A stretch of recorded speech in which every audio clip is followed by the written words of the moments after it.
जय हिंद।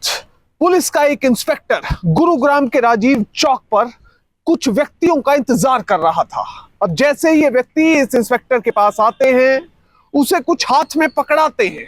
उसके बाद राजीव चौक पर हलचल इतनी तेज होती है कि सड़क पर जितने भी लोग खड़े थे सभी इंस्पेक्टर साहब के पास उनकी तरफ देखने लगे।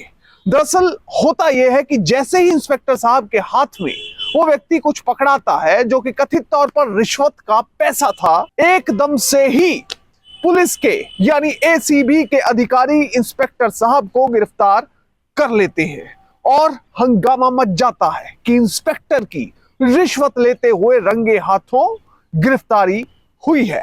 इंस्पेक्टर पर कुल मिलाकर 10 लाख रुपए की रिश्वत लेने का आरोप लगता है।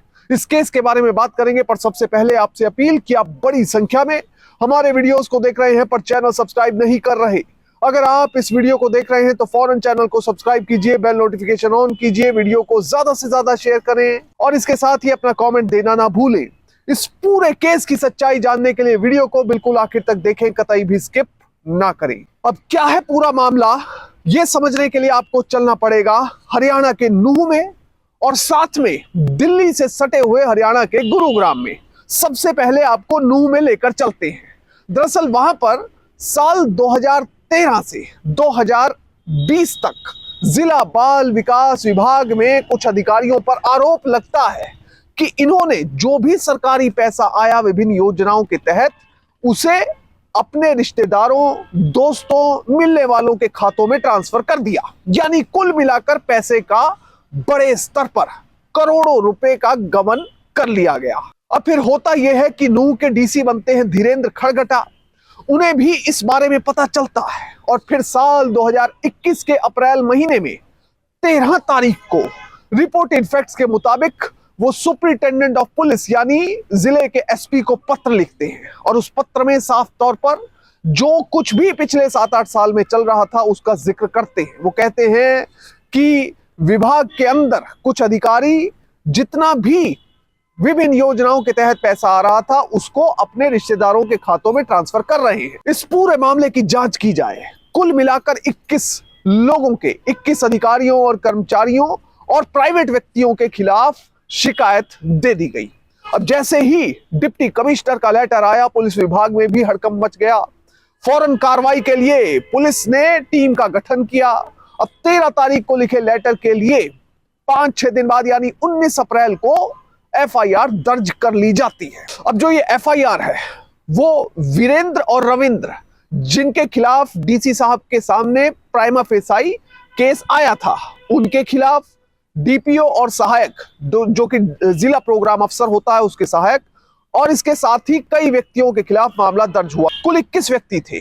कीर्ति, बबीता, पुष्पा, सुमन, शारदा रानी, पूनम, सावित्री देवी, गीता, सीमा, चंचल, अर्शिदा, साबरा, नीरमा, अमित, संजय, वीरेंद्र सिंह और कालूराम। कुल मिलाकर ये 21 लोग थे जिनके खिलाफ एफआईआर दर्ज की गई। अब जो एफआईआर है उसमें सीधा आरोप लगाया गया कि सरकारी पैसे का दुरुपयोग और उसमें धांधली, एम्बेजलमेंट ऑफ मनी किया गया है। अब इसमें पुलिस को यह जांचना था कि जिन जिन खातों में पैसा गया है क्या वो सही में जेन्युइन बेनिफिशियरी है या फिर ये पैसा गलत हाथों में गया है। और पुलिस ने जो मामले की प्रिलिमिनरी इंक्वायरी की उसमें ही काफी हद तक रिपोर्टेड फैक्ट्स के मुताबिक गड़बड़ी पाई गई, जिसके बाद पुलिस ने एफआईआर इमीडिएटली रजिस्टर कर ली। अब इस पूरे मामले की जांच, क्योंकि इसमें पैसा इन्वॉल्व था बड़े मात्रा में, इसकी जांच आर्थिक अपराध शाखा यानी ईओडब्ल्यू यानी इकोनॉमिक ऑफेंस विंग को दे दी जाती है, जो कि अक्सर ऐसे अपराधों से डील करती है। अब इसके सब इंस्पेक्टर यशपाल के पास इस पूरे मामले की जांच आ जाती है। अब जैसे ही इस मामले की जांच यशपाल के पास आती है तो रिपोर्टेड फैक्ट्स के मुताबिक वो मामले की जांच को आगे बढ़ाने के लिए अपनी विवेचना का काम शुरू करते हैं। विवेचना उस अधिकारी द्वारा की जाती है जो कि उस मामले में आईओ होता है, यानी कि इन्वेस्टिगेशन ऑफिसर होता है। उस मामले के आईओ द्वारा उस पूरे केस की विवेचना की जाती है कि सही मायने में उसके हिसाब से घटना या अपराध कैसे कैसे किया गया, किन किन व्यक्तियों द्वारा किया गया। जब विवेचना पूरी होती है फिर कोर्ट में इस पूरे मामले पर बहस चलती है। अब विवेचना का दौर चल रहा था और रिपोर्टेड फैक्ट्स के मुताबिक इंस्पेक्टर साहब ने सभी आरोपियों से लगभग बात की, उनके स्टेटमेंट्स रिकॉर्ड करने की कोशिश की, जो कि एक नॉर्मल प्रोसेस होती है। पर इस बीच सबसे बड़ा आरोप इंस्पेक्टर साहब पर यह लगा कि उन्होंने 10 लाख रुपए मांग लिए। उन्होंने कहा कि देखिए 10 लाख रुपए मुझे दे दीजिए, मैं आप सबके लिए कुछ ना कुछ करूंगा और आपको इस केस से बचा सकता हूं। अब जैसे ही आरोपियों को, क्योंकि आरोपी एक नहीं था, कई सारे आरोपी थे, उनको यह बात पता चलती है तो कुछ लोग तो कहते हैं कि पैसा दे दिया जाए, इंस्पेक्टर साहब को पैसा देकर अपनी जान बचा ली जाए, और कुछ लोगों का यह कहना था कि पैसा देना गलत है, इस मामले में माननीय अदालत का जो भी फैसला होगा वो हमें मंजूर होगा। अब फाइनली होता यह है कि सहमति बनती है पैसा देने के ऊपर। अब किश्तों में यह पैसा दिया जाना था, कुछ कुछ किस्तें करके इंस्पेक्टर साहब को आरोप के मुताबिक 8 लाख रुपए दे दिए गए। अब फाइनली होता यह है कि इंस्पेक्टर साहब को जब 8 लाख रुपए यानी 10 लाख में से 8 लाख रुपए 80% की रिश्वत की रकम दे दी गई थी। अब शिकायतकर्ता के मुताबिक 8 लाख रुपए की रकम लेने के बाद भी इंस्पेक्टर साहब शांत नहीं बैठे।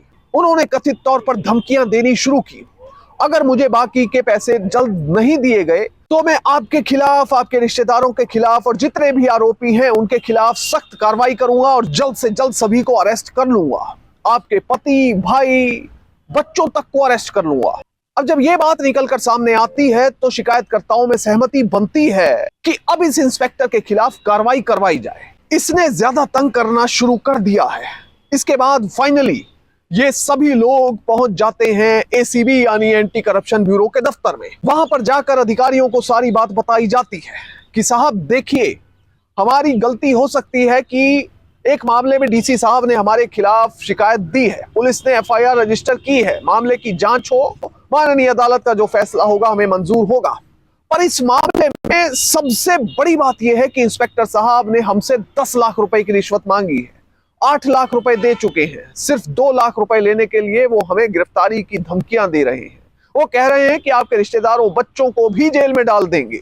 अब जैसे ही एसीबी को ये बात पता चलती है तो फौरन इस मामले की पीआई प्रिलिमिनरी इंक्वायरी शुरू की जाती है। जो प्रिलिमिनरी इंक्वायरी है वो इसलिए की जाती है कि अगर कोई केस कल को रजिस्टर किया जाना है इन्वेस्टिगेटिव एजेंसी के द्वारा, उसमें जान हो, जो भी आरोप ये लोग लगा रहे हैं इंस्पेक्टर के खिलाफ उनमें कुछ सत्यता हो। अब प्रिलिमिनरी इंक्वायरी यानी प्रारंभिक जांच करने के बाद दिन निश्चित कर लिया जाता है। दिन निश्चित करने के बाद इंस्पेक्टर साहब को शिकायतकर्ता फोन करते हैं कि साहब आपके बाकी के पैसों का इंतजाम हो गया है, 1 लाख रुपए लेकर मैं पहुंचूंगा गुरुग्राम के राजीव चौक पर, वहीं पर आपको मिलते हैं और वहीं पर आपको ये पैसा दे दिया जाएगा। अब ये जो लोग हैं इनका प्लेस ऑफ पोस्टिंग था नूह, और नूह से तकरीबन 46 किलोमीटर दूर है गुरुग्राम का राजीव चौक। 1 घंटा या 1 घंटा 5 मिनट लग जाते हैं वहां तक जाने में। अब ये लोग सभी गाड़ी में सवार होकर पहुंचते हैं गुरुग्राम के राजीव चौक पर। इंस्पेक्टर साहब भी वहीं पर खड़े होते हैं, वेट कर रहे होते हैं। जैसे ये जाते हैं, नमस्कार करते हैं। रिपोर्टेड फैक्ट्स के मुताबिक शिकायतकर्ता जैसे ही इंस्पेक्टर साहब के पास पहुंचता है, उन्हें हाथ में कुछ पकड़ाता है, और इंस्पेक्टर साहब जैसे ही अपने हाथ में ये सामग्री पकड़ते हैं, फौरन आसपास सादे कपड़ों में खड़े लोग इंस्पेक्टर साहब की तरफ दौड़ते हैं और उन्हें दोनों हाथों से पकड़ लिया जाता है।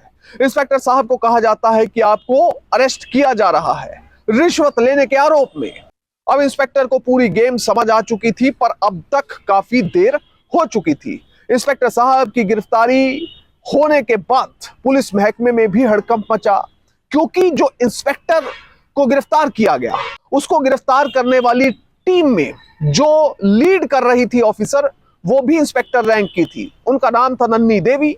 उन्होंने इंस्पेक्टर यशपाल को गिरफ्तार किया और उसके बाद उन्हें रिमांड के लिए मजिस्ट्रेट के सामने पेश कर दिया गया। अब ये जो पूरा मामला है, इससे समझ में क्या आता है?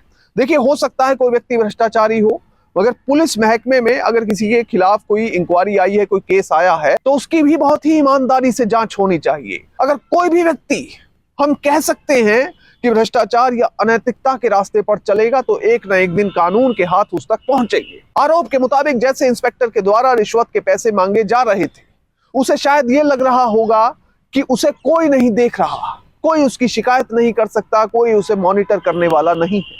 पर ऐसा नहीं है। एक अदालत लगती है भगवान की और एक अदालत लगती है कानून की। दोनों में ही आरोपी को सजा जरूर मिलती है। बहरहाल हमेशा हर व्यक्ति को ईमानदारी से अपने कर्तव्य का निर्वहन करना चाहिए। किसी भी बड़े पद पर बैठे हों, आम लोगों की भलाई के लिए कार्य करना चाहिए और ईमानदारी और सत्य निष्ठा से इस देश के विकास में अपना योगदान देना चाहिए ताकि इसको विकसित भारत बनाया जा सके। जय हिंद।